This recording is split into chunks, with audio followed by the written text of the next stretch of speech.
The church doors slammed shut behind Claire Bennett, and the sound echoed through her chest like a warning bell.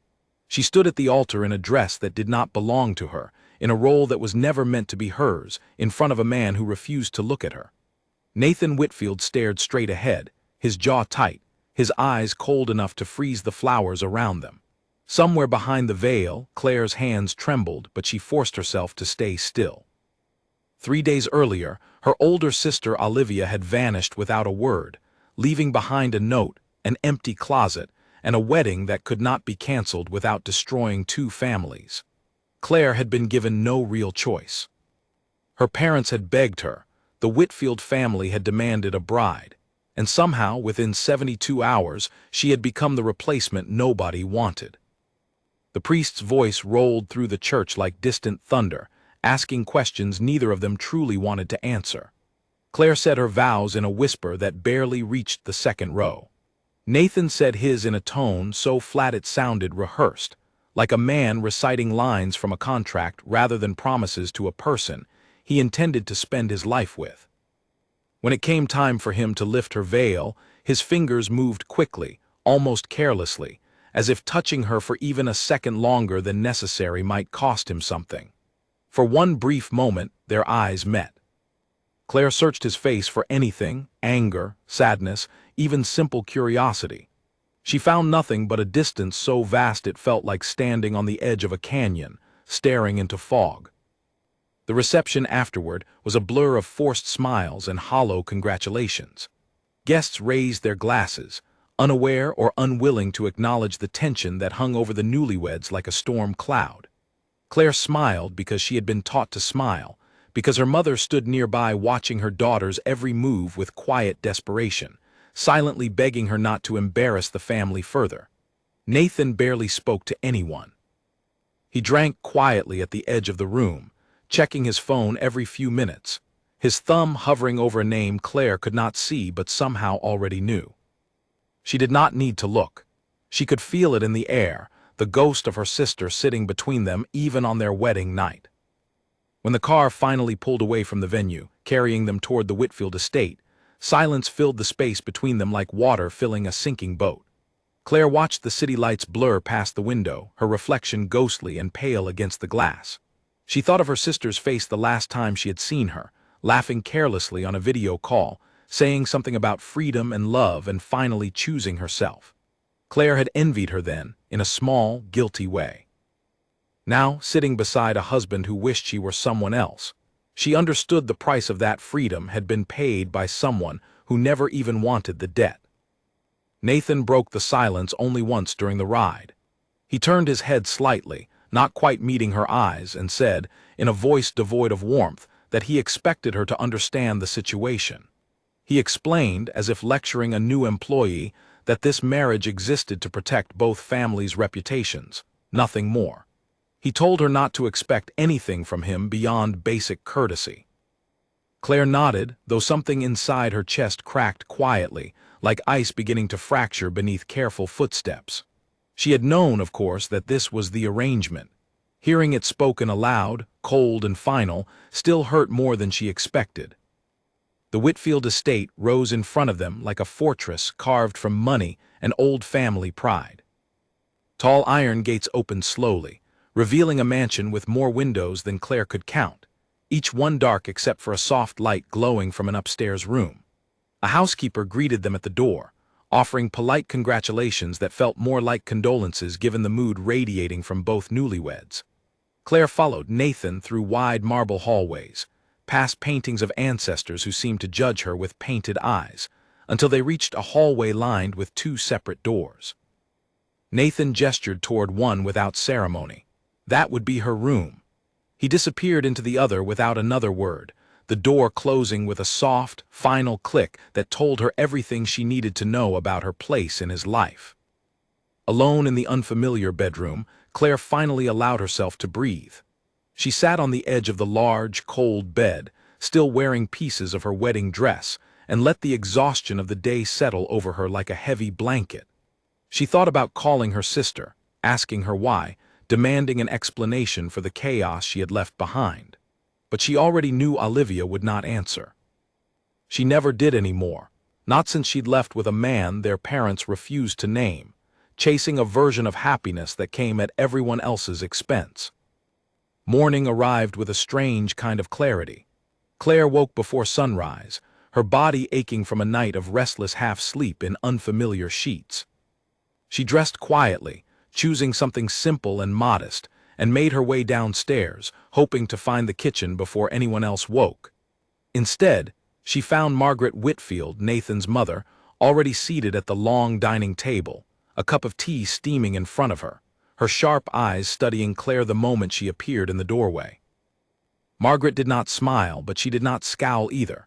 She simply studied Claire for a long moment, the way someone might examine a piece of furniture they were unsure whether to keep. Then she gestured toward the empty seat across from her and told Claire to sit. Claire obeyed, her heart pounding, unsure whether she was about to be welcomed or dismissed.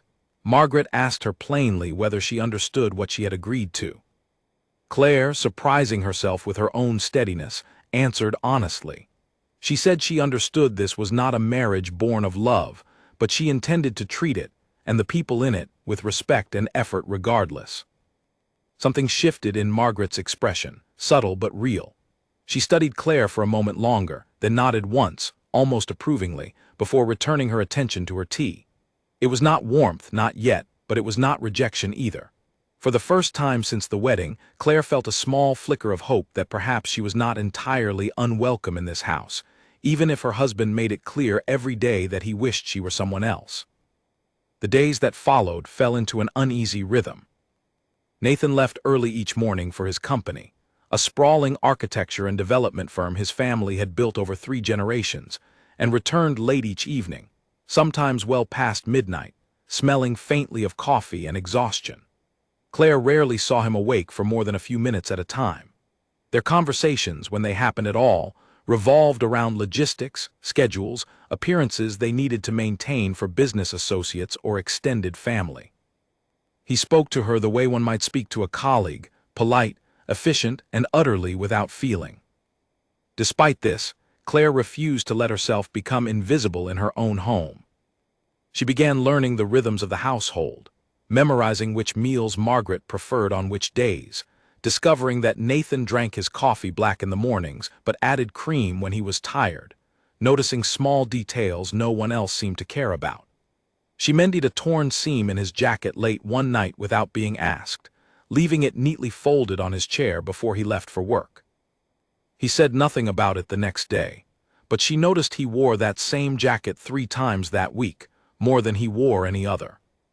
She told herself these small gestures were not attempts to win his love. She was not foolish enough to believe a torn jacket or a well-timed cup of coffee could undo the wound of losing the woman he actually wanted. Still, some quiet, stubborn part of her clung to the hope that kindness, patience, and effort might eventually be seen, even if they were never returned. She thought of her mother's words before the wedding, that a good wife builds a home even when love has not yet arrived. That patience was its own kind of strength. Claire held onto those words like a lifeline in unfamiliar water. One evening, nearly 3 weeks into the marriage, Claire found herself alone in the estate's enormous library, searching for something to read to fill the silence of another empty night.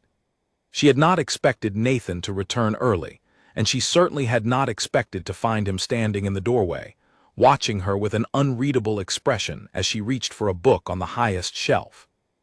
For a moment, neither of them spoke. Then he stepped forward without a word and reached above her to pull the book down himself, his arm brushing close enough that she caught the faint scent of rain on his coat.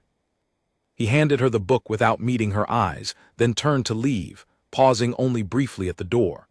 In a voice quieter than she had ever heard from him, he asked if she was comfortable in the house, if the staff treated her well, if she needed anything. It was such a small question, so simple and mundane, yet it startled Claire more than any grand gesture could have. She answered honestly that she was managing well enough, that everyone had been kind. Nathan nodded once, then left without further conversation, leaving Claire standing alone among the shelves, her heart beating strangely fast for reasons she could not fully explain. She told herself it meant nothing. A polite question, nothing more, the kind of basic courtesy any decent person might offer a stranger living under their roof. Yet that night, lying awake in her cold, unfamiliar bed, Claire found herself replaying the moment over and over, the brush of his arm, the softness in his voice, the flicker of something almost like concern in his eyes before he turned away. She scolded herself silently for reading too much into so little. She had made a promise to herself, standing at that altar, that she would not chase a man who had made his feelings toward her painfully clear. She would be respectful, she would be dutiful, but she would not beg for scraps of affection from someone whose heart clearly belonged to another. Still, as the weeks stretched onward, Claire could not deny a growing awareness that something in the house had begun to shift, ever so slightly, like the first crack of light through a curtain drawn too tightly closed. Margaret's questions grew warmer, less like interrogations, and more like genuine conversation. The household staff began greeting her with real smiles rather than polite formality. And Nathan, though still distant, still guarded, still clearly haunted by the woman who had left him standing at an altar meant for her, occasionally lingered a moment longer than necessary in doorways where Claire happened to be standing. Claire did not let herself hope for too much. She had learned in the short weeks since her wedding day that hope in this house was a fragile thing, easily crushed beneath the weight of a name neither of them spoke aloud, but both of them carried, heavy and unspoken, between every quiet dinner and every closed bedroom door. Olivia's shadow stretched long over the Whitfield estate, and Claire understood, with a clarity that ached deep in her chest, that surviving this marriage would require more strength than she had ever needed in her life before. She did not yet know if she possessed enough of it. But standing in that library, book in hand, heart still racing from a stranger's small kindness, she decided she was willing to find out. 2 months into the marriage, Claire had learned the layout of the Whitfield estate well enough to move through it without thinking, but she still had not learned the layout of her husband's heart. Nathan remained a puzzle she could not solve, a man who left before sunrise and returned long after the household had gone quiet, who spoke to her with polite efficiency, but never once asked how her day had gone unless business required it. She had stopped expecting warmth from him. Instead, she poured her energy into the house itself, into Margaret, into the small routines that gave her days a sense of purpose, beyond simply waiting for a husband who might never truly arrive. Margaret's health had begun to decline that autumn, slowly at first, a persistent cough that lingered longer than it should, then fatigue that kept her in bed past breakfast more mornings than not. The household doctor visited twice a week, prescribing rest and medication that seemed to do little beyond slowing the inevitable. Nathan, consumed by a business merger that demanded nearly all his waking hours, could offer his mother little beyond brief visits and rushed phone calls between meetings. It was Claire who sat with Margaret through the long afternoons, reading to her when her eyes grew too tired for the pages herself, preparing the specific broths the doctor recommended, adjusting pillows and blankets with a patience that came from someplace deep and quiet inside her. At first, Margaret accepted this care with the same guarded distance she had shown Claire from the beginning, thanking her politely, but keeping conversation to practical matters. Slowly, though, something began to change between them. Margaret started asking Claire questions beyond household logistics, curious about her life before the wedding, her studies in design she had abandoned when the family's finances grew strained, her quiet dreams of one day opening a small studio of her own. Claire found herself opening up in ways she had not expected, sharing pieces of herself she had kept hidden even from her own family, who had grown accustomed to seeing her as reliable rather than interesting.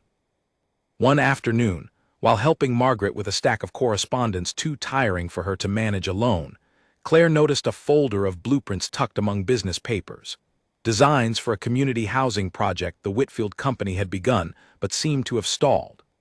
Margaret explained, with visible frustration, that the project had been delayed for months due to disagreements among the design team, arguments over layout efficiency that no one seemed able to resolve.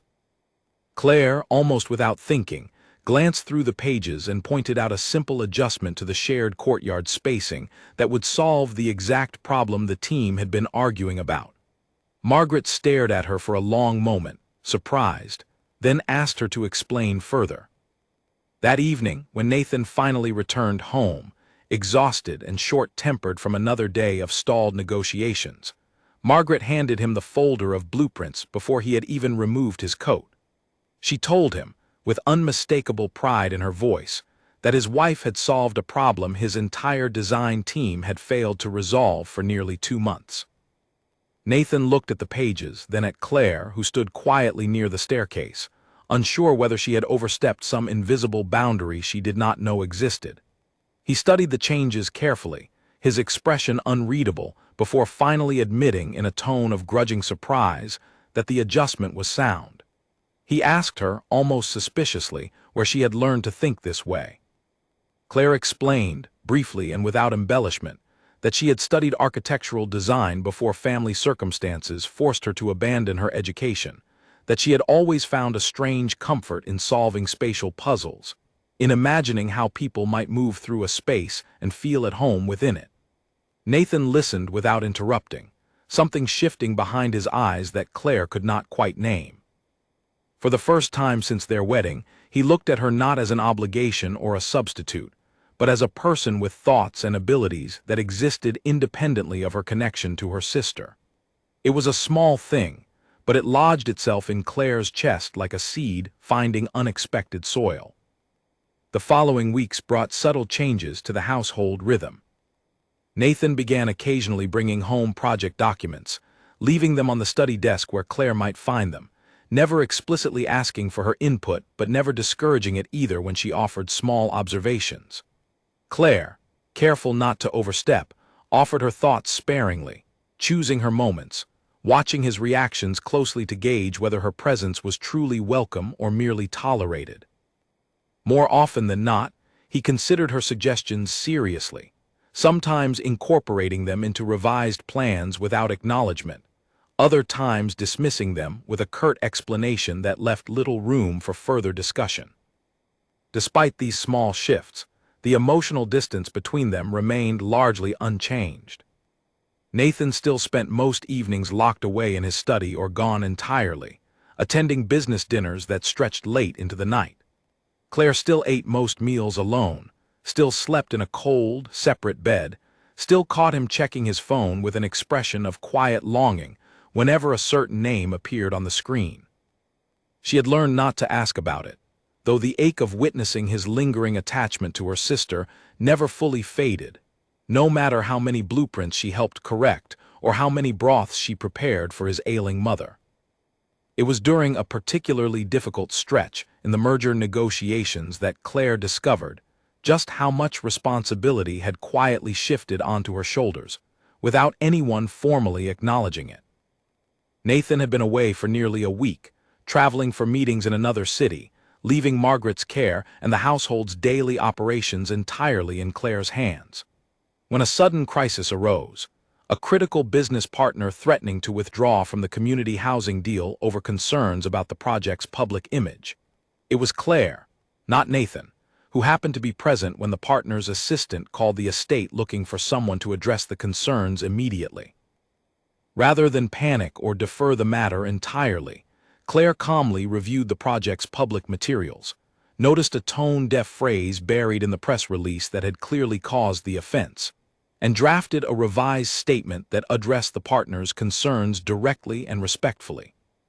She sent it to Nathan's assistant with a brief explanation, uncertain whether her intervention would be welcomed or resented. By the time Nathan returned from his trip 2 days later, the crisis had been fully resolved, the partner satisfied, the deal back on track. His assistant, unprompted, informed him exactly whose quick thinking had saved the arrangement. Nathan found Claire in the garden that evening, tending to a small bed of flowers Margaret had once loved, but could no longer care for herself. He stood at a distance for a moment before approaching, his expression carrying something she had not seen from him before, a mixture of surprise, gratitude, and something harder to name, something almost like respect. He thanked her, briefly and somewhat stiffly, for handling the situation in his absence. Claire, wiping soil from her hands, simply replied that she had done what needed to be done, nothing more. She did not ask for praise, did not linger for further acknowledgement, and turned back to her flowers as though the conversation had been entirely ordinary. Nathan lingered longer than the moment required. He watched her work in silence, the evening light catching the loose strands of hair that had escaped her braid, and for reasons he could not fully articulate even to himself, he found himself reluctant to walk away. He asked, somewhat awkwardly, whether she had always been this capable, or whether marriage had simply forced new skills into existence. Claire, surprised by the almost playful tone in his voice, allowed herself a small, genuine smile, the first he had seen from her since their wedding day. She told him that capability was not something marriage created, only something circumstances sometimes revealed. Nathan considered this for a long moment before nodding slowly, as though filing the thought away for later reflection. That night, for the first time since their wedding, Nathan did not retreat immediately to his study after dinner. He remained at the table longer than necessary, asking Claire questions about the housing project, about her design education, about the studio she once dreamed of opening. Claire answered carefully at first, still cautious of overstepping, still uncertain whether this newfound curiosity was genuine interest or merely a passing mood brought on by relief over the resolved crisis. But as the conversation stretched on, something in the atmosphere between them softened, the sharp edges of their arranged distance smoothing, if only slightly, if only temporarily. Still, even as this small thaw settled over their evening, Claire remained guarded in her own heart. She recognized the danger of reading too much into a single warm conversation, a single moment of genuine curiosity from a man who, only weeks earlier, had made it painfully clear that his heart remained elsewhere.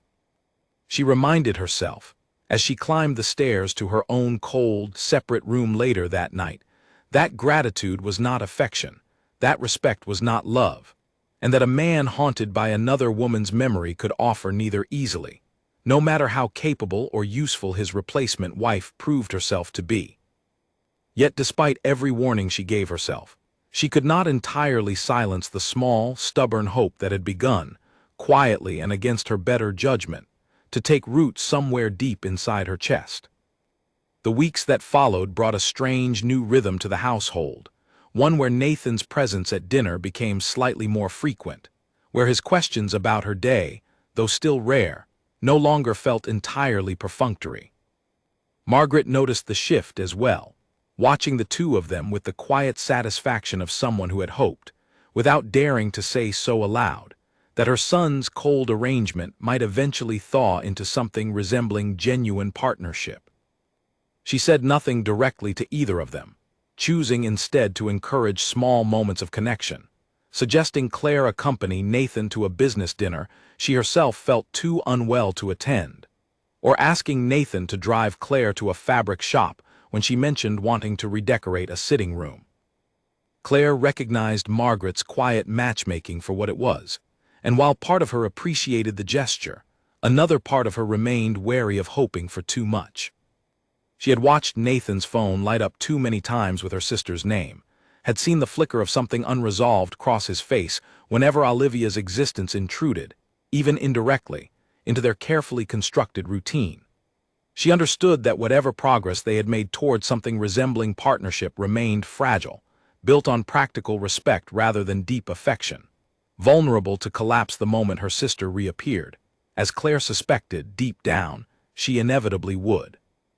For now, though, Claire allowed herself small, cautious moments of contentment. She found genuine satisfaction in watching the community housing project take shape according to designs she had helped refine, in seeing Margaret's health slowly stabilize under her attentive care, in the rare evenings when Nathan lingered at the dinner table simply to talk rather than retreat immediately into work. She told herself these moments were enough, that she did not need more than mutual respect and quiet companionship to build a life worth living. But somewhere beneath that careful, practical acceptance, a quieter truth had begun to surface, one she was not yet ready to fully acknowledge even to herself. She was falling, slowly and against every warning she had given herself, for the very man who had once looked at her on their wedding day as though she were nothing more than an inconvenient substitute for the woman he truly wanted. Winter arrived at the Whitfield estate with a sharpness that seemed to mirror the uncertainty still lingering beneath the surface of Claire's careful new life. The community housing project, now fully back on track, had grown into something larger than anyone anticipated, drawing attention from city officials eager to use it as a model for future developments. Nathan found himself busier than ever, caught between site visits, investor meetings, and the constant pressure of proving that his family's company could deliver on its ambitious promises.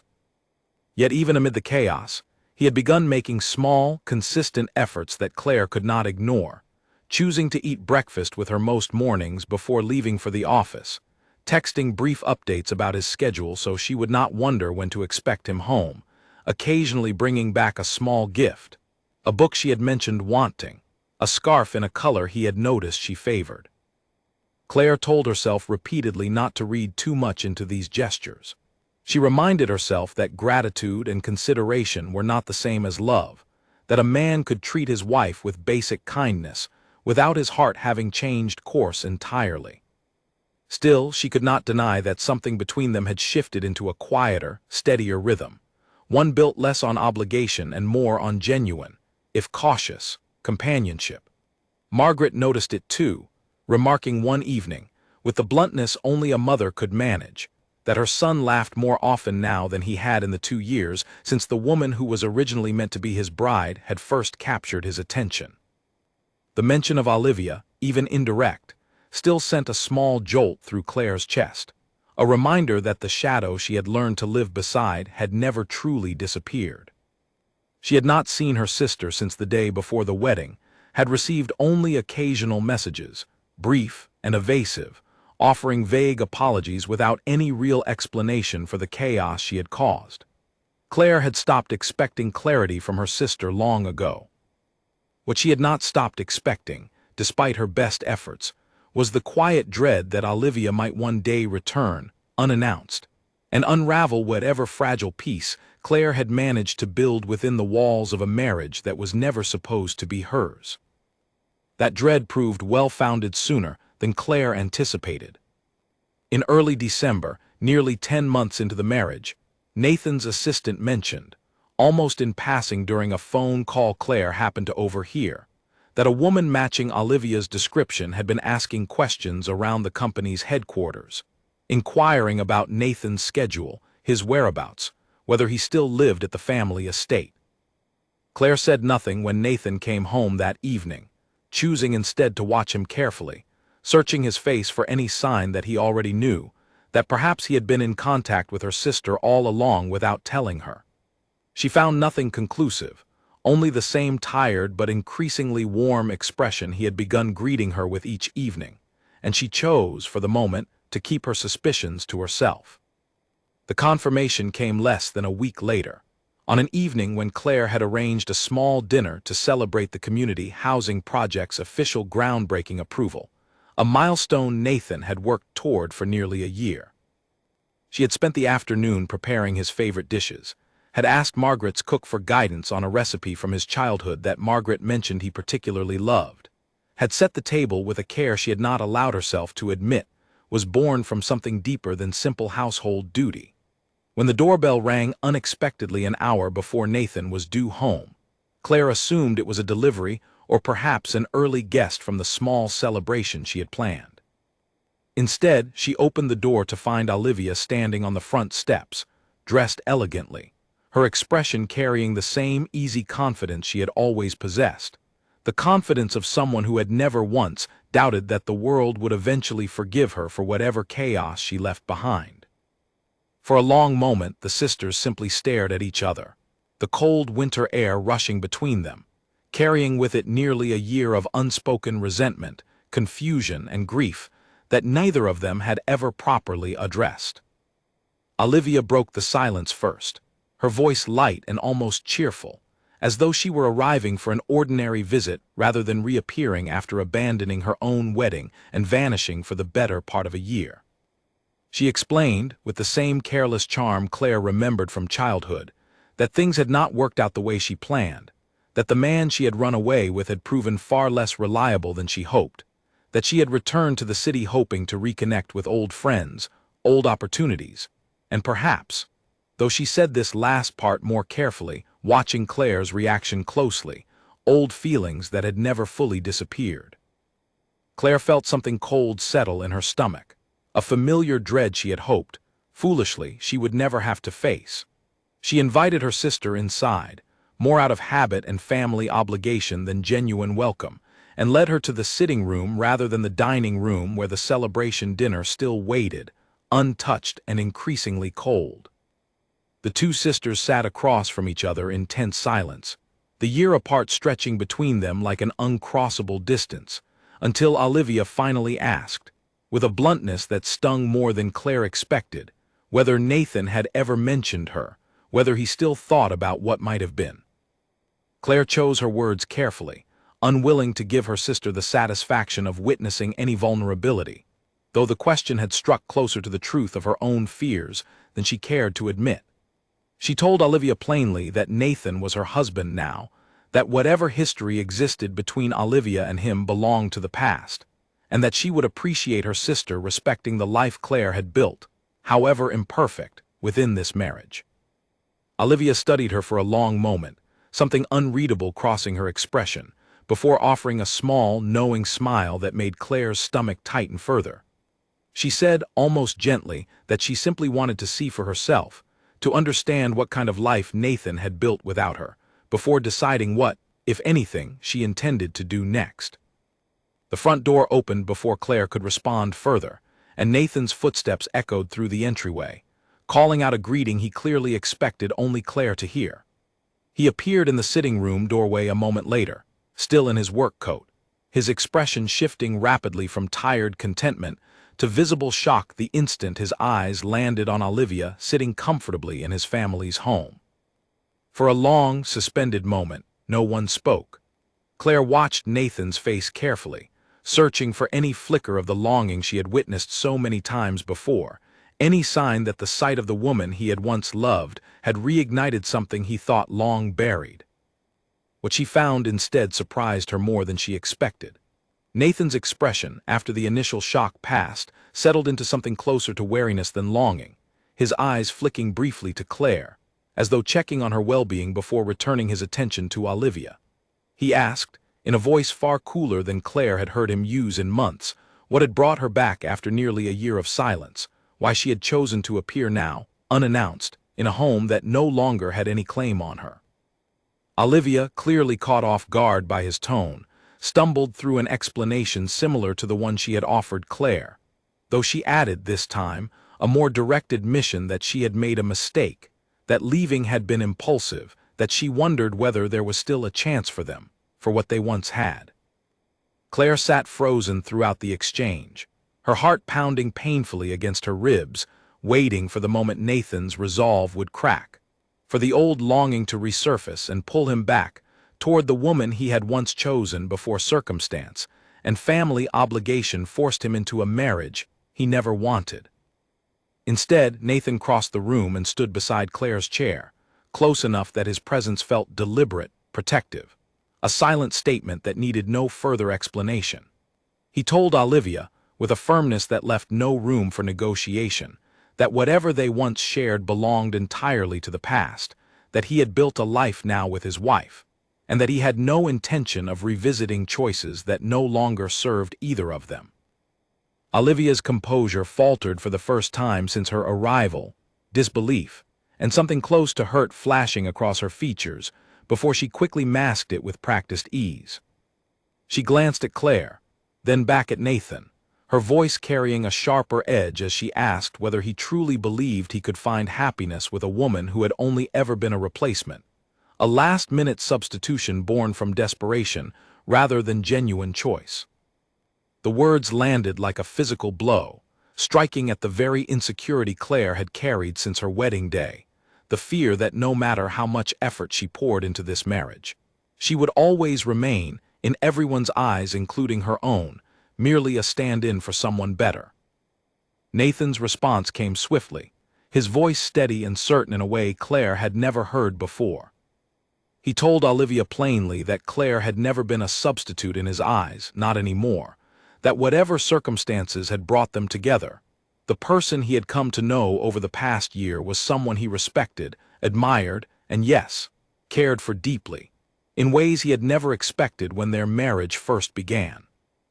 He said this without hesitation, without the careful, guarded tone he typically used, his eyes briefly meeting Claire's with an intensity that left her breathless, before he turned back to Olivia and asked her, gently but firmly, to leave. Olivia left without further argument, her composure cracking visibly as she gathered her coat and made her way toward the door, pausing only once to glance back at Claire with an expression that mixed genuine regret with something closer to reluctant respect. The door closed behind her with a quiet finality that seemed to echo through the entire house, and for a long moment afterward, Claire and Nathan simply stood together in the sitting room, neither quite ready to break the silence that followed such an unexpected confrontation. It was Nathan who spoke first, his voice softer now, almost hesitant, as he asked Claire whether she was all right, whether her sister's sudden appearance had upset her more than she was letting on. Claire, still processing everything that had just unfolded, admitted honestly that she had feared this moment for months, had braced herself for the possibility that Olivia's return might unravel everything they had carefully built together. Nathan listened without interrupting, then reached out, tentatively, to take her hand, a gesture so simple yet so unfamiliar between them that Claire felt her breath catch in her throat. He told her quietly that he understood now what he had failed to see clearly before, that somewhere over the past year, without either of them fully realizing it, his feelings toward her had grown into something real, something that had nothing to do with obligation or family expectation, and everything to do with the woman she had proven herself to be, capable and kind and quietly, steadily present in ways Olivia had never been. Claire felt tears gather unexpectedly in her eyes, though she could not fully identify whether they came from relief, disbelief, or the lingering ache of insecurity that Olivia's cruel words had reawakened. She did not respond immediately, unsure whether to trust this sudden shift, this unexpected declaration that seemed to arrive only after her sister's reappearance had forced the truth into the open. Part of her wanted desperately to believe him, to accept the warmth in his voice and the gentle pressure of his hand around hers as proof of something genuine and lasting. But another part of her, the part that had spent nearly a year learning to protect herself from further disappointment, remained cautious, unwilling to fully surrender her guard based on a single emotional evening shaped by unexpected confrontation rather than steady, proven commitment. The celebration dinner sat forgotten and cold in the dining room as the two of them remained in the sitting room long into the evening, talking more openly than they had at any point since their wedding day.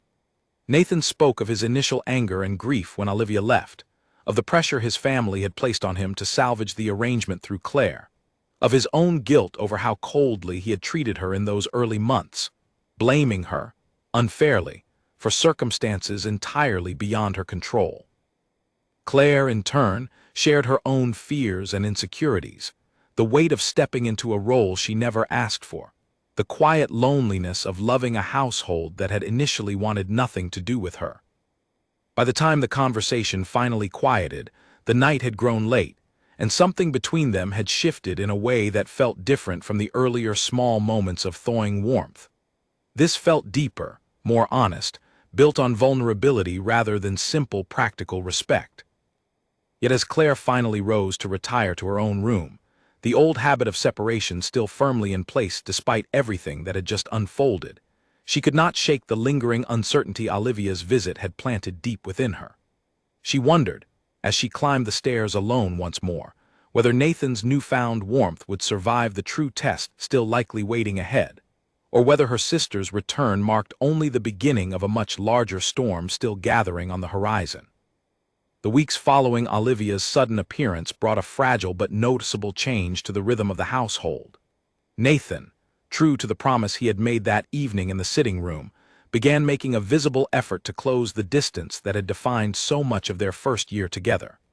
He started coming home earlier when his schedule allowed it, choosing dinner with Claire over lingering business calls he once would have prioritized without hesitation. He asked about her day with genuine curiosity rather than polite obligation, listened when she spoke about the design projects she had begun taking on informally for family friends, and occasionally sought her opinion on matters at the company that had nothing to do with the household at all. Claire found herself cautiously allowing these changes to settle into her heart, though she remained careful not to let herself believe too completely, too quickly, that everything between them had been resolved by a single emotional evening. She had learned, through a year of quiet disappointment, that words spoken in the heat of an unexpected confrontation did not always translate into lasting change. She watched Nathan closely in the weeks that followed, searching for consistency rather than grand gestures, wanting proof that his shift in behavior reflected something deeper than a temporary reaction to jealousy or guilt stirred by Olivia's unwelcome return. What she found, slowly and steadily, was a consistency that began to ease the guarded caution she had carried for so long. Nathan did not simply speak of change. He demonstrated it in small, repeated actions that accumulated over weeks into something that felt increasingly real. He remembered details she mentioned only once in passing, surprising her with a specific fabric sample she had admired during an offhand comment weeks earlier.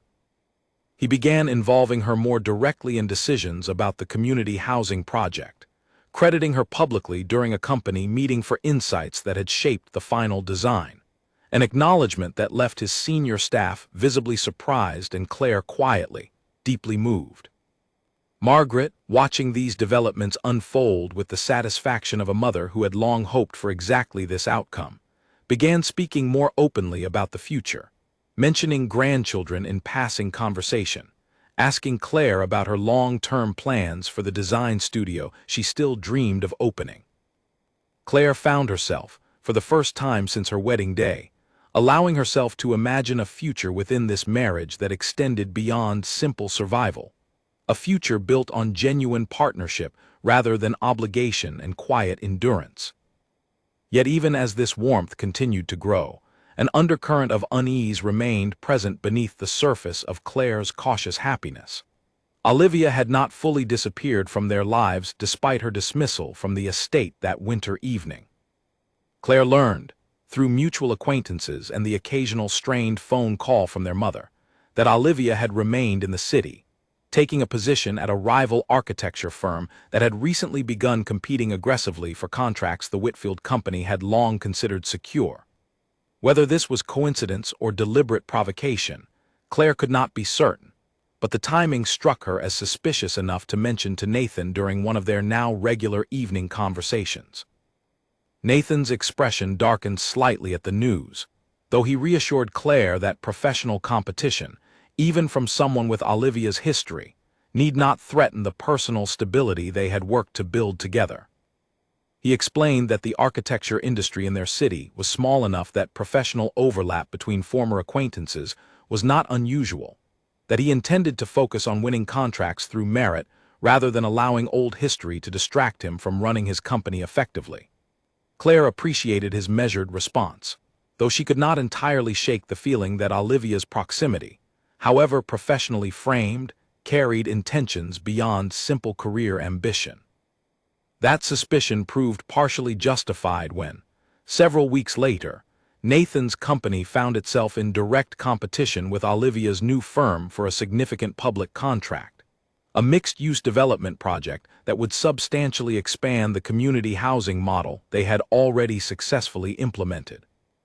The bidding process stretched over nearly a month, both firms submitting increasingly detailed proposals, each side aware that losing this contract would mean more than financial loss.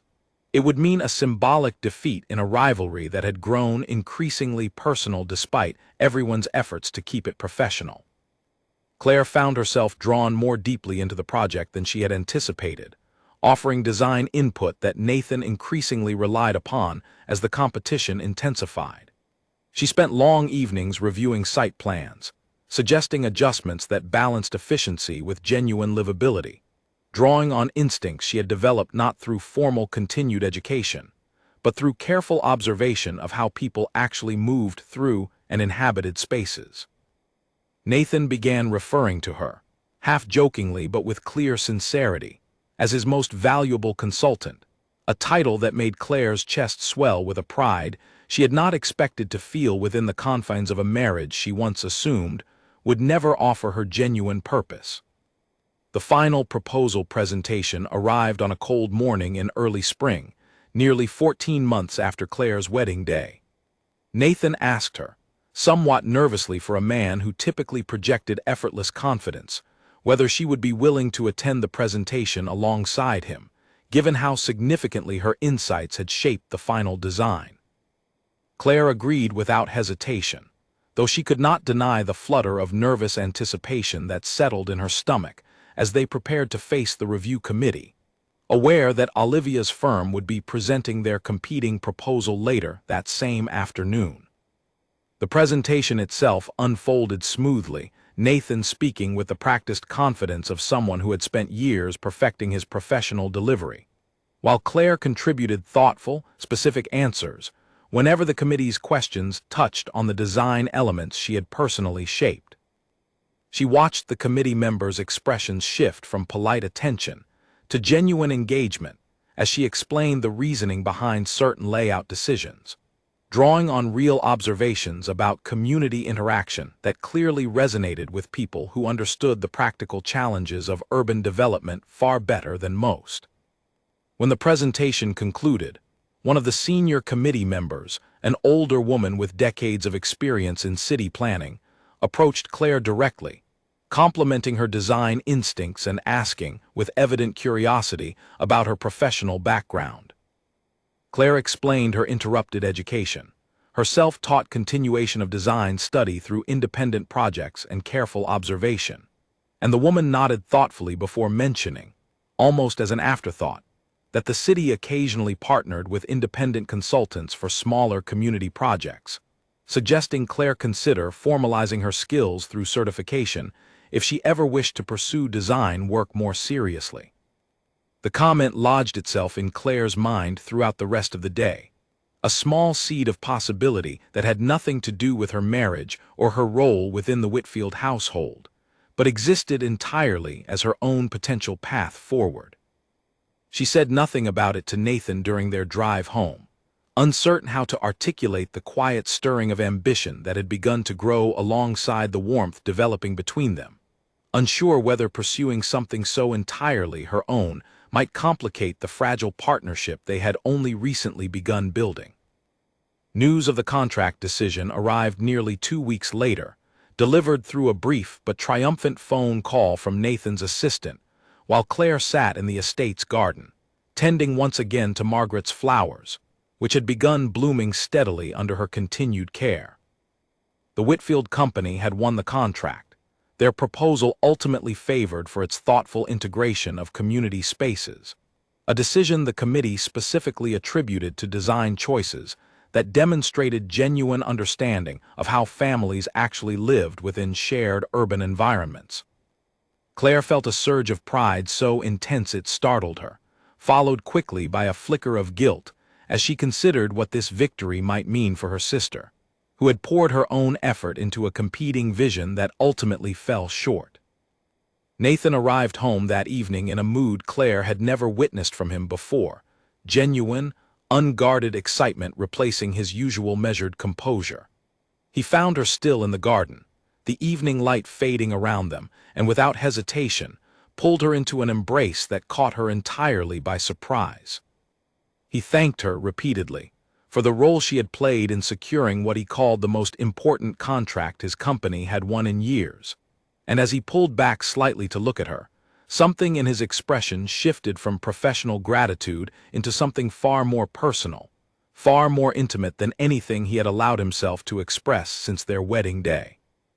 He told her, his voice low and unusually vulnerable, that he had spent the past year slowly realizing something he had been too proud, too guarded, or perhaps too afraid to fully admit even to himself. He said that watching her work alongside him these past months, watching her patience with his mother, her quiet strength in the face of Olivia's cruel words, her genuine talent that had nothing to do with the circumstances that first brought them together. He had come to understand that what he felt for her now was not obligation, was not simple gratitude, but something closer to love, real and steadily growing. Entirely separate from whatever complicated history had once tied him to her sister. Claire stood frozen for a long moment, the words landing with a weight she had not fully prepared herself to receive, despite months of small, accumulating evidence that had gently pointed toward exactly this possibility. She had guarded her heart carefully throughout this marriage, cautious never to hope for more than practical partnership, wary of the pain that came from wanting something a man had made clear, in those first painful weeks, he was incapable of offering her. Hearing him now, standing in the fading evening light with genuine emotion breaking through his usually composed exterior, she felt that careful guard begin to crack in ways she had not anticipated. She did not respond immediately with words. Instead, she allowed herself, for the first time since their wedding day, to lean into the embrace he still held her within, resting her head against his chest, listening to the steady rhythm of his heartbeat, feeling something within her own chest finally settle into a peace she had not realized she had been missing for so long. Nathan held her there in silence, neither of them needing further words to confirm what had quietly, steadily grown between them over the course of a year that began in cold obligation, and had somehow, against every expectation, transformed into something that felt increasingly, undeniably real. Yet even in this tender moment, a small, cautious voice within Claire refused to fully release its guard.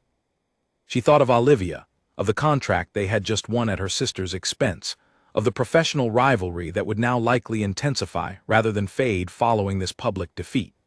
She thought of how quickly circumstances had shifted before, how easily what seemed settled could unravel when old history resurfaced unexpectedly. She allowed herself to embrace this moment of genuine connection with Nathan, to believe, cautiously, in the possibility of real love finally taking root within their marriage. But somewhere beneath that fragile hope, she could not entirely silence the quiet worry that the true test of this newfound love had not yet fully arrived. That Olivia, wounded now by professional defeat as well as personal rejection, might not accept this outcome as easily as the moment's tenderness suggested.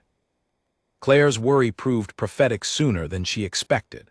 Within days of the contract announcement, whispers began circulating through the small, tightly connected world of the city's architecture firms, rumors suggesting that Olivia's company had lost the bid not through fair competition, but because insider information had somehow reached the Whitfield firm before the final proposals were due. Claire heard the rumor first from Margaret, who mentioned it with visible concern during breakfast, having caught wind of it through a friend still connected to the industry gossip that traveled quickly among old money families. Nathan dismissed the accusation immediately when Claire raised it that evening, insisting the win had come from merit alone, from the genuine strength of the design Claire herself had helped shape. Yet the rumor did not fade quietly. Within a week, it had grown teeth, transforming from vague industry gossip into something more pointed and dangerous. An anonymous complaint reached the city's contract oversight committee, alleging that confidential bid details had been leaked to the Whitfield company through an internal source, threatening to void the contract entirely pending a full investigation. Nathan's calm composure cracked for the first time since Claire had known him, the weight of potentially losing everything they had worked towards settling over him like a physical burden. He spent long hours locked in his study, fielding calls from lawyers and company officials, his warmth toward Claire retreating, not from any lack of feeling, but from the sheer consuming pressure of a crisis that threatened to unravel his company's reputation entirely. Claire tried, in those difficult weeks, to offer the same steady support she had provided throughout the bidding process, sitting with him during late evening strategy calls, helping organize documentation that proved the design decisions had come from legitimate collaborative work rather than any improper access to competitor information. But the investigation dragged on, consuming Nathan's attention almost entirely, and the warmth that had so recently bloomed between them began to feel increasingly fragile beneath the weight of external pressure neither of them had anticipated. Claire told herself this was simply a difficult season, that the connection they had built would survive this test just as it had survived so many others. But a familiar loneliness began creeping back into her days regardless of how firmly she tried to resist it. The true source of the leak revealed itself nearly a month later, in a discovery that left Claire feeling both vindicated and deeply unsettled. Nathan's legal team, digging through email records as part of the official investigation, uncovered evidence that the anonymous complaint against the company had originated not from any genuine concern about ethical violations, but from Olivia herself, who had fabricated the entire allegation in an apparent attempt to delay or entirely unravel the contract her former firm had lost. Worse still, further investigation revealed that Olivia had also been responsible for spreading the original rumor of insider access, planting the seed of suspicion deliberately among industry contacts before ever filing the formal complaint, ensuring the accusation would carry weight the moment it reached official channels. Nathan confronted Olivia directly once the evidence became undeniable, meeting her at a quiet cafe away from the estate, wanting to resolve the matter privately before involving legal consequences that could permanently damage her career. Claire was not present for that conversation, learning only afterward, through Nathan's careful retelling, that Olivia had admitted to the fabrication with startling lack of remorse, insisting that she had done nothing wrong in fighting for what she still believed, on some level, rightfully belonged to her. She told Nathan, according to his account, that she still could not understand how he had chosen Claire over her, how a simple replacement bride had somehow captured genuine affection that should have remained hers by right of history and prior claim.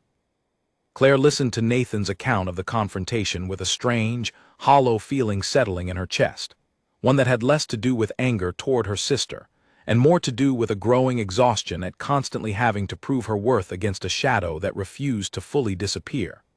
She had believed, foolishly perhaps, that winning the contract, that Nathan's genuine declaration in the garden, that months of steady partnership might finally put Olivia's presence to rest. Instead, her sister's desperate sabotage had nearly cost Nathan his company's reputation entirely, and Claire found herself wondering, with a weariness she had not allowed herself to feel in months, whether peace within this family would ever truly be possible, while Olivia remained determined to reclaim what she believed she had lost. Nathan, for his part, ensured that Olivia faced real consequences for her actions, formally reporting the fabricated complaint to the appropriate authorities and severing any remaining professional courtesy between their families. Olivia's firm, embarrassed by the scandal, quietly let her go within weeks, and she disappeared from the city's professional circles almost entirely, retreating, according to occasional second-hand reports from their mother, to a smaller city where she took a much less prestigious position. Claire felt no satisfaction in this outcome, only a tired sadness for the sister she had once been close to, before ambition and impulsive choices had driven such an irreparable wedge between them. With Olivia's threat finally resolved, Claire hoped the household might return to the warmth that had been building before the crisis consumed everyone's attention. Instead, she found Nathan changed in ways that concerned her more than the scandal itself had. He remained polite, still affectionate in the small, practical ways he had grown accustomed to expressing, but something guarded had crept back into his demeanor, a wariness that reminded Claire uncomfortably of those first cold weeks after their wedding. She wondered whether the entire ordeal, the public scandal, the nearly lost contract, his own sister-in-law's willingness to destroy his company out of wounded pride, had left him questioning the wisdom of allowing himself to feel deeply for anyone at all, herself included. She tried, gently, to reach him during this withdrawal, suggesting quiet evenings together, offering to help however he needed as the company worked to fully repair its public reputation following the resolved investigation. Nathan accepted her support politely but distantly, thanking her for her patience while offering little in return beyond brief, exhausted gratitude. Claire recognized the pattern uncomfortably well, having lived through a version of this same distance during the earliest months of their marriage, and she found herself grappling with a painful uncertainty about whether the warmth they had built together had been genuine and lasting, or whether it had simply been a temporary response to shared crisis and professional triumph, now fading as swiftly as the circumstances that created it. Margaret, watching this renewed distance settle over her son and daughter-in-law with visible concern, attempted her own quiet intervention, encouraging Nathan during a private conversation to speak honestly with Claire about whatever weighed on him, rather than retreating into silence as he had done for so many years before Claire's steady presence had begun drawing him out of his guarded shell. Nathan, according to what Margaret later shared carefully with Claire, admitted that the entire ordeal with Olivia had left him unexpectedly shaken, not because his feelings toward Claire had changed, but because he had realized with uncomfortable clarity just how much he now stood to lose should anything ever threaten what they had built together. This realization, rather than deepening his commitment, seemed instead to have triggered an old, deeply rooted fear of vulnerability, a fear that had likely existed within him long before Claire ever entered his life, tracing back to whatever earlier disappointments had shaped him into a man so guarded in the first place. Claire absorbed this explanation with a complicated mixture of understanding and quiet hurt. She could recognize the fear Nathan carried, could even sympathize with the difficulty of opening oneself fully to love after enduring public betrayal and near-catastrophic loss. But understanding his fear did not entirely soften the pain of watching him retreat once again into distance, particularly after she had allowed herself, cautiously but genuinely, to believe that the warmth between them had grown strong enough to withstand real adversity. She began to wonder, in the quiet, lonely hours of evening spent once again largely alone, whether she had misjudged the strength of what they shared, whether his earlier declaration in the garden had been a moment of genuine, lasting truth or simply an emotional response to relief and triumph that could not survive the return of ordinary difficulty. It was during this uncertain, painfully familiar stretch of renewed distance that Claire found herself returning to the small seed of ambition, planted months earlier by the city planning committee member, who had encouraged her to pursue formal design certification. With Nathan increasingly absorbed in rebuilding his company's reputation, and their marriage once again feeling uncertain despite the genuine progress they had made, Claire began quietly researching certification programs, design portfolios required for professional consideration, small independent projects she might undertake to build experience entirely separate from her identity as Nathan's wife.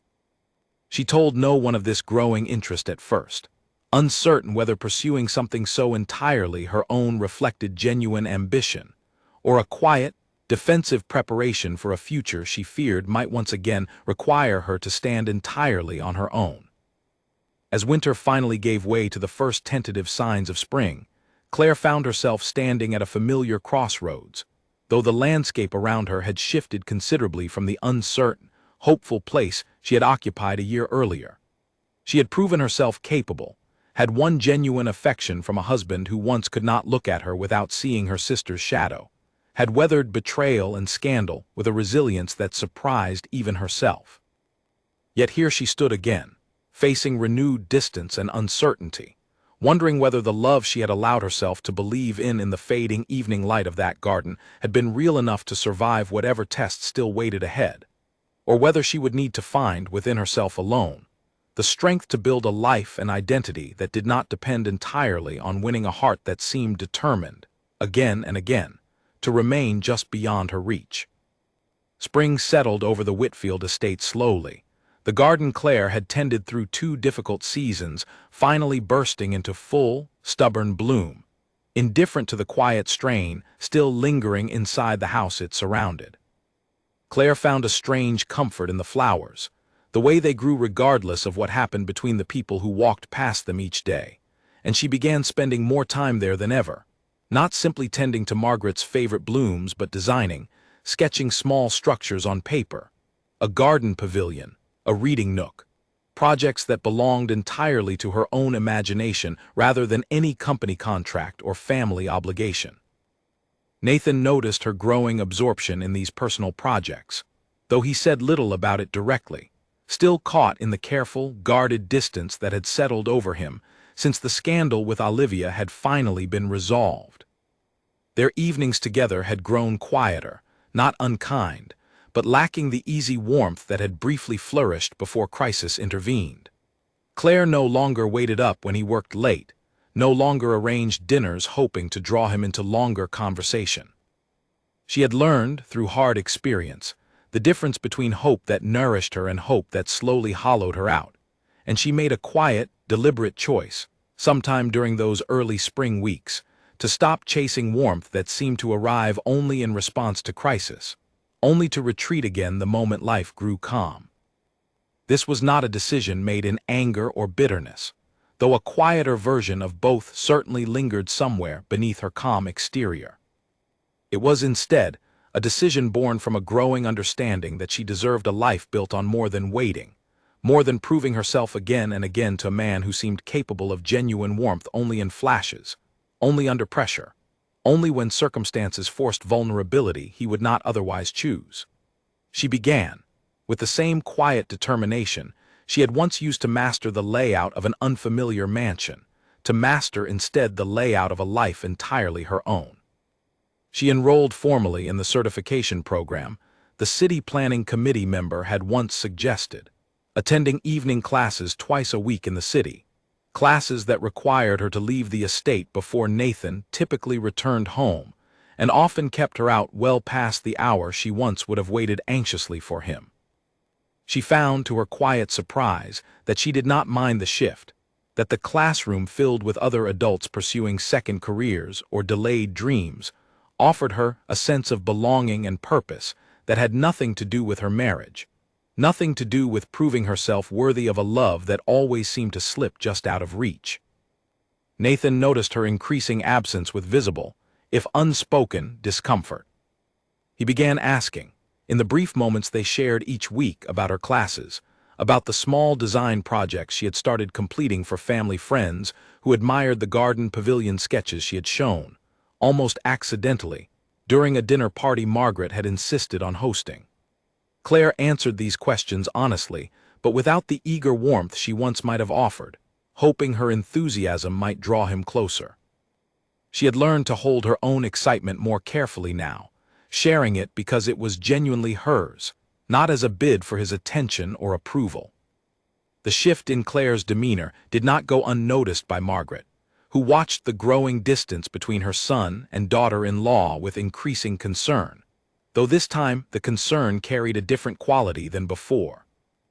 Where once Margaret had worried about Nathan's coldness toward an unwanted bride, she now worried about something more delicate, a wife who had stopped fighting for a marriage she had once poured everything into, not because she had given up on love entirely, but because she had finally begun to understand her own worth separate from whether or not that love was fully returned.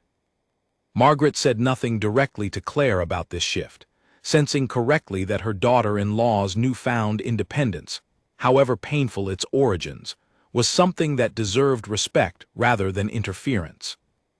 It was Margaret, however, who finally confronted Nathan directly, during a quiet afternoon conversation in early May, nearly her son's 15th month of marriage. She told him plainly, with the same bluntness that had characterized her earliest interactions with Claire, that she had watched him nearly lose everything to Olivia's sabotage, and had watched him respond not by drawing his wife closer, but by retreating further into old, familiar patterns of guarded distance. She reminded him that Claire had stood beside him through every difficulty that year, had defended their household against her own sister's betrayal, had poured herself into his company's success without ever once asking for recognition or reward beyond simple partnership. And now, Margaret told him, watching her son's expression carefully, Claire had begun quietly building a life that no longer waited for him to decide whether she deserved his full presence. Nathan absorbed his mother's words with visible discomfort, though he offered little response beyond a quiet acknowledgement that he understood her concern.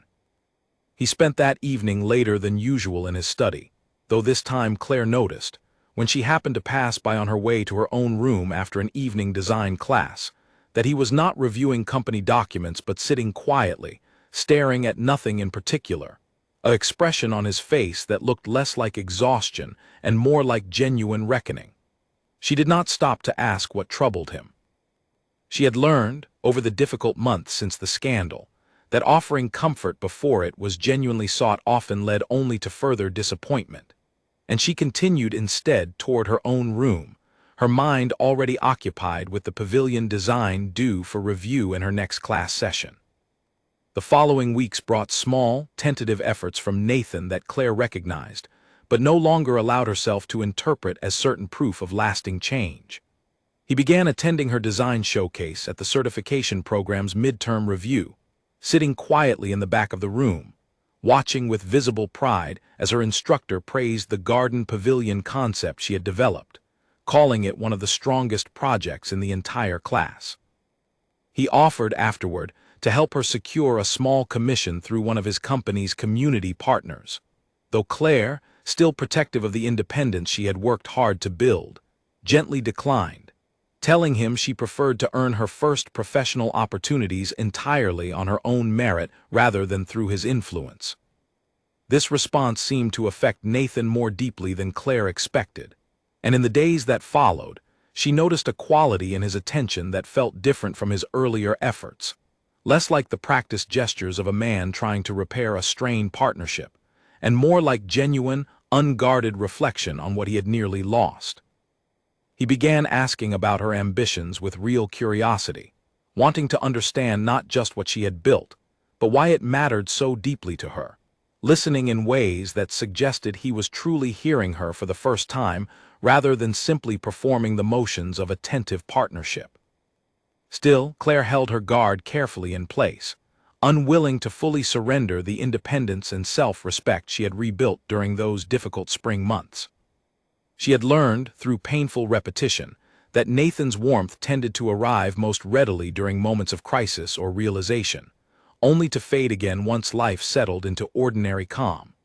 She wanted proof, this time, that whatever he now claimed to feel could survive not just dramatic confrontation but the quiet, unremarkable rhythm of everyday life, the true test of any lasting partnership.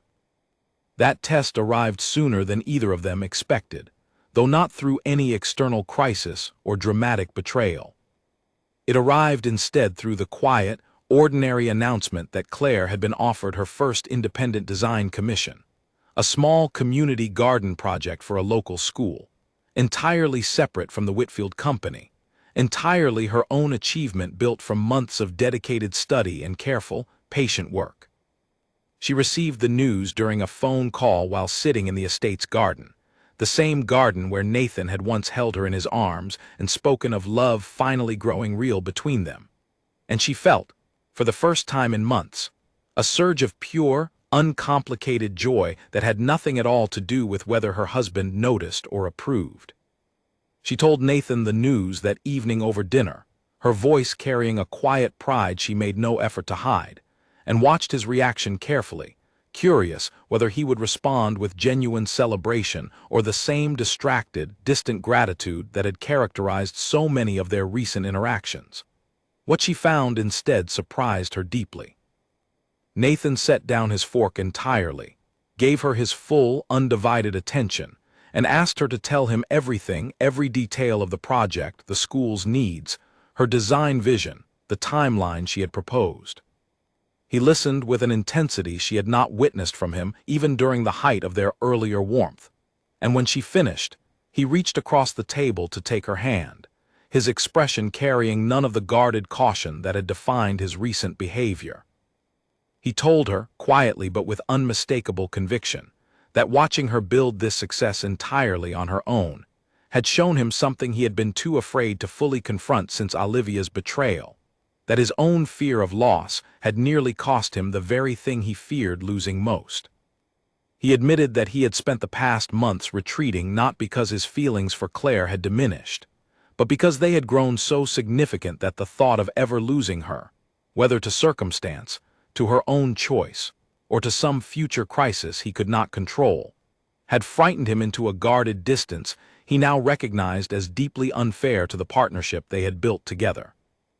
Claire listened to this admission with careful attention, aware of how much courage it likely took for a man as guarded as Nathan to speak so openly about his own fear.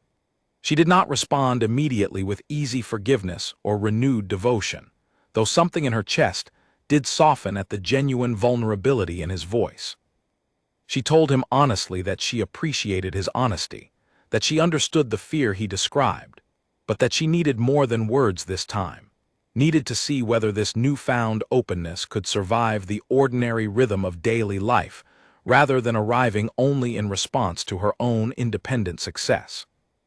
Nathan nodded, accepting her caution without argument, and promised, quietly but firmly, that he intended to prove himself not through grand declarations but through steady, consistent presence, day after ordinary day, for as long as it took to earn back the trust his earlier retreat had cost them both. For a while that promise seemed to hold. Nathan kept his word through the early weeks of summer, showing up consistently for small moments that mattered, driving Claire to the school garden site on weekends to review progress, asking thoughtful questions about her next steps, even delegating more company responsibility to his senior staff so he could reserve certain evenings entirely for her. Claire allowed herself, slowly and with lingering caution, to soften once again, to believe that perhaps this steady version of her husband might truly be the lasting one, rather than another temporary reprieve before old patterns reasserted themselves. The true test arrived in late July, when the company received an unexpected opportunity to expand the community housing model into a neighboring city, a deal significant enough that it required weeks of intensive travel and negotiation, the kind of high-stakes expansion Nathan had worked toward for years. At nearly the same time, Claire's school garden project reached its completion, culminating in a small unveiling ceremony the school had organized to celebrate the space with students, teachers, and local families who had watched the transformation unfold over the summer months.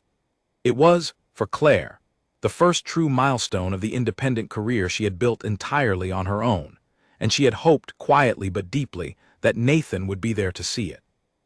The unveiling ceremony and a critical negotiation session in the neighboring city fell on the very same afternoon. Nathan, torn between the two obligations, chose the negotiation, reasoning, as he explained to Claire the night before with visible regret, that the deal represented an opportunity too significant to delegate entirely to his team, that missing this particular meeting could jeopardize months of careful groundwork. Claire told him she understood, and in a practical sense, she genuinely did, aware of how much the expansion meant to the company's future. But understanding the reasoning did not soften the quiet ache of disappointment that settled over her that evening, a familiar ache she recognized uncomfortably well from the earliest, coldest months of their marriage. She attended the unveiling alone, standing among the school's teachers and delighted students as they explored the garden pavilion she had designed, listening to a young girl excitedly describe her favorite reading nook to a friend, watching a group of children chase each other along the winding path Claire had carefully planned to encourage exactly this kind of joyful movement. It should have been, and in many ways was, one of the proudest moments of her life. Yet standing there alone, without Nathan beside her to witness what she had built, Claire felt an old, familiar loneliness settle over her, one that made her question, quietly but persistently, whether their partnership had truly changed as much as she had allowed herself to believe. Nathan called that evening from the neighboring city, his voice full of genuine apology and regret, asking detailed questions about the ceremony, wanting to hear every detail he had missed. Claire answered his questions honestly, without bitterness, but something in her voice must have carried the weight of her disappointment, because Nathan grew quiet on the other end of the line, eventually admitting that he understood how much his absence had cost, that he wished circumstances had allowed him to be present for something so important to her. It was not, Claire realized later that night, lying alone in the quiet estate, any single failure that finally clarified her thinking. It was instead the accumulated weight of a pattern she had watched repeat itself too many times to ignore any longer, warmth and genuine connection blossoming during moments of crisis or celebration, only to retreat again the moment ordinary life demanded difficult choices between competing priorities. She did not blame Nathan entirely for this pattern, understood that his guarded nature had been shaped by years of family pressure and professional responsibility long before she ever entered his life.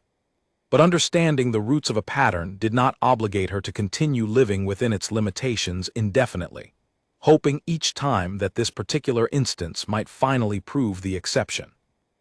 Over the following weeks, Claire found herself withdrawing not through anger or dramatic confrontation, but through a quiet, deliberate redirection of her energy entirely toward the career she had built and the growing independence it offered her.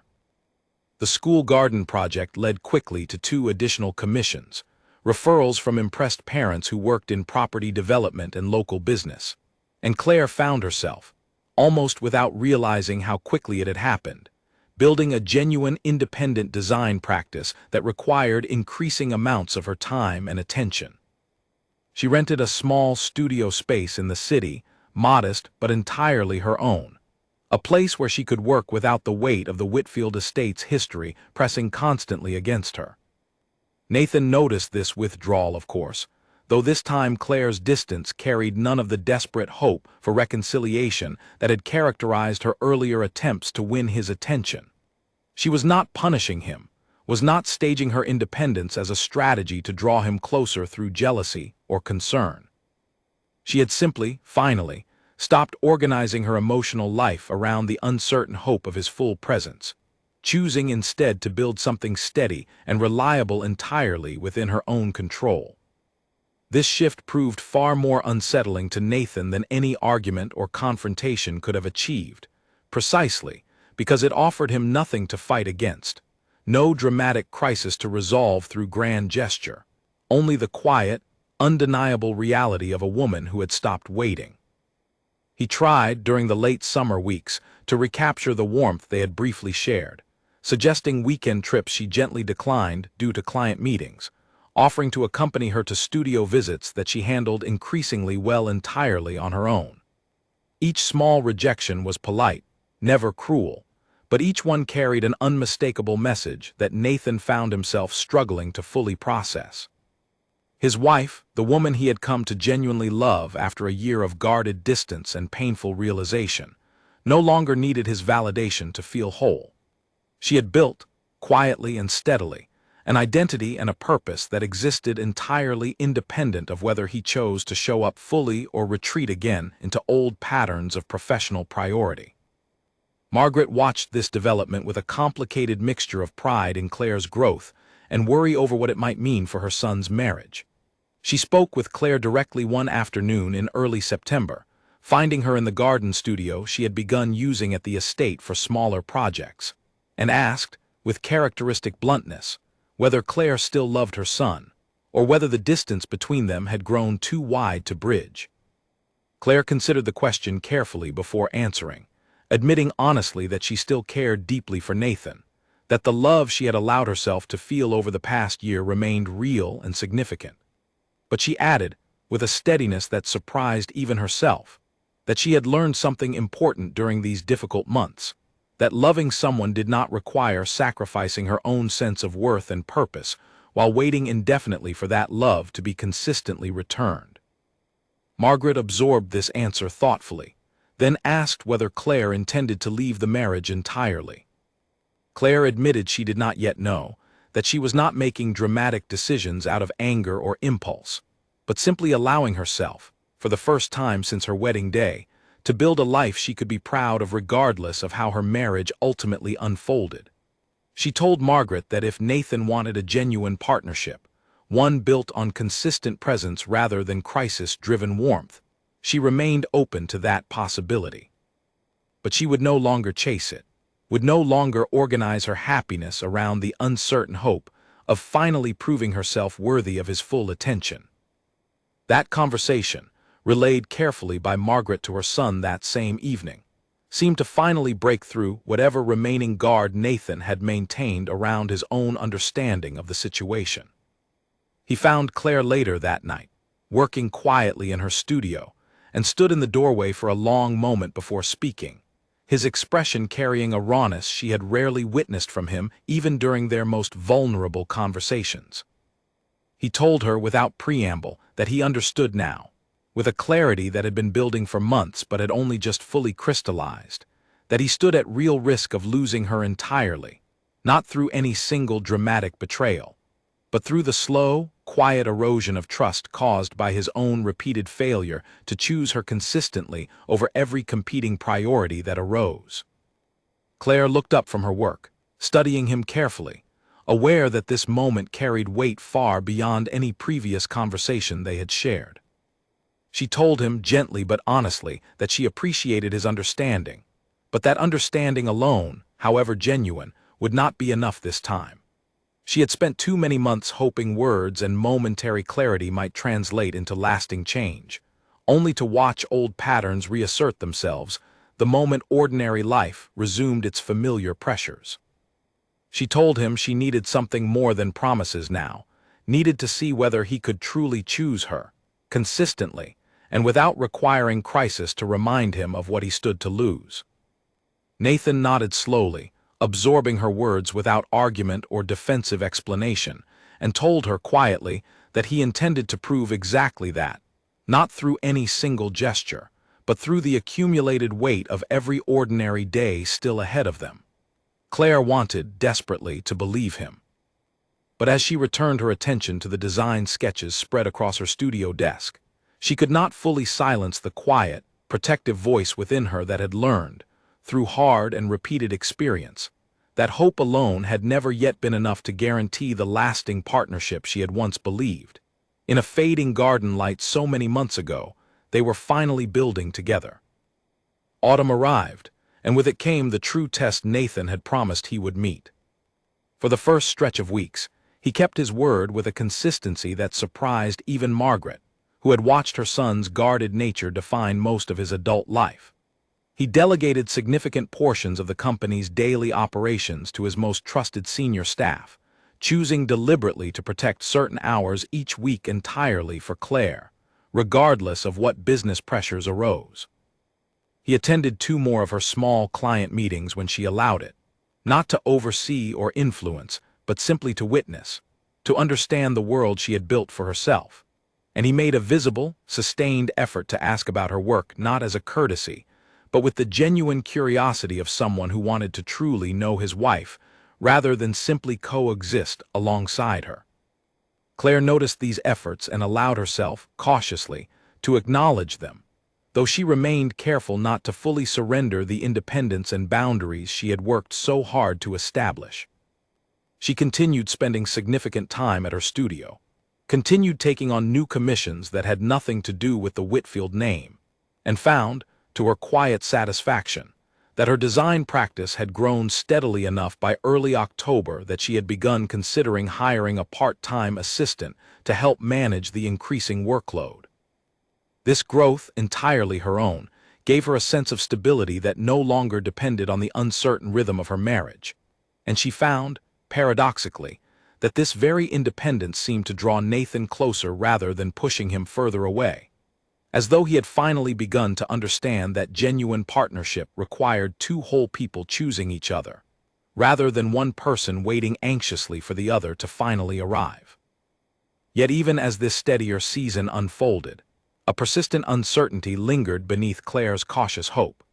She had believed once before that a single crisis and its resolution had permanently changed the trajectory of their marriage, only to watch old patterns reassert themselves the moment life grew ordinary again.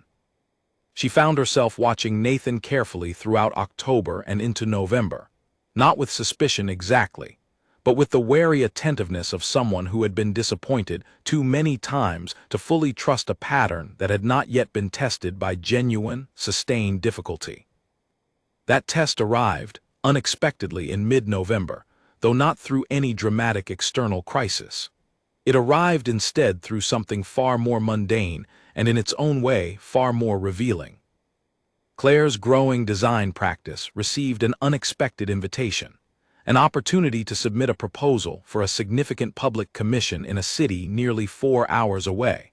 A project substantial enough that winning it would require her to relocate temporarily for several months to oversee the work directly. It was precisely the kind of opportunity she had once only dreamed of pursuing, a chance to build her professional reputation entirely on her own merit, far removed from any connection to the Whitfield name or influence. She told Nathan about the opportunity that evening, watching his reaction carefully, aware that this moment would reveal, more clearly than any previous test, whether the steady consistency he had demonstrated over the past months reflected genuine, lasting change or merely a temporary adjustment that had not yet been challenged by something requiring real, significant sacrifice. Nathan listened to her describe the project with visible pride in her achievement, but Claire watched, too, the flicker of hesitation that crossed his expression as the practical implications became clear: months of separation, the company's own demanding schedule that would make regular visits difficult, the return of the very distance they had worked so hard to overcome. He did not respond immediately with the unqualified support Claire had quietly hoped for. Instead, he asked careful, practical questions about the timeline, about whether the opportunity might be delayed or negotiated into a less demanding arrangement. Questions that, however reasonable on their surface, carried an unmistakable undertone of reluctance that Claire recognized immediately for what it was. She told him, with the same steady honesty that had come to define her over the past year, that she intended to submit the proposal regardless of how their conversation concluded, that this opportunity represented exactly the kind of independent achievement she had worked toward since her first design class, and that she hoped, genuinely, he could find a way to support her pursuing it fully. The days that followed carried a tension neither of them fully addressed directly, Nathan clearly torn between his genuine desire to support Claire's ambitions and his own deep discomfort at the prospect of renewed distance. A discomfort rooted, Claire suspected, in the same old fear of loss that had driven his earlier retreat following Olivia's betrayal.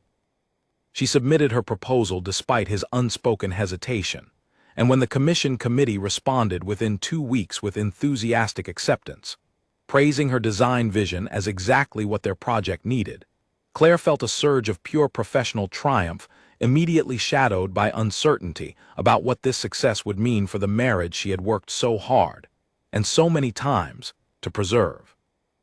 Nathan's response to the news, when she shared it, proved more measured than triumphant, his congratulations genuine but layered with visible concern about the practical realities ahead.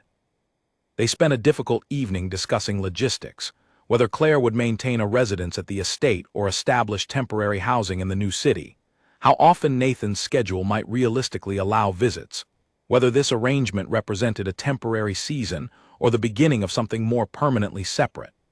Claire listened to Nathan's concerns with patience, but found herself, as the conversation continued, recognizing a familiar and painful truth beneath his careful questions. He was not truly asking how they might make this work together. He was asking, in careful, indirect language, whether she might reconsider pursuing the opportunity at all. She did not raise her voice or express the hurt that settled deep in her chest at this realization. She simply told him, with quiet finality, that she had spent the better part of 2 years learning to build a life and identity that did not depend entirely on his presence or approval, and that she was not willing to abandon the first truly independent achievement of her adult life, simply because its timing proved inconvenient for the rhythm of their marriage. She told him she loved him, genuinely and without reservation, but that she had also learned, through hard and repeated experience, that love without genuine mutual sacrifice eventually became simply another form of quiet loneliness, dressed in more comfortable clothing. Nathan had no immediate response to offer, and Claire, exhausted by a conversation that felt disturbingly similar to too many others they had shared over the past 2 years, retired to her own room that night for the first time in months, needing space to process the accumulated weight of a pattern she increasingly suspected might never fully change. She left for the new city 3 weeks later, having secured a modest apartment near the commission site, carrying with her not anger or bitterness toward Nathan, but a clear-eyed acceptance that she could no longer organize her own growth and happiness around the uncertain hope of a partnership that seemed capable of consistency only when it required little genuine sacrifice. The months that followed unfolded very differently than either of them had anticipated on the day Claire first arrived at that altar as an unwanted substitute. Her commission proved a resounding success, drawing attention from regional publications that praised her thoughtful integration of shared community spaces.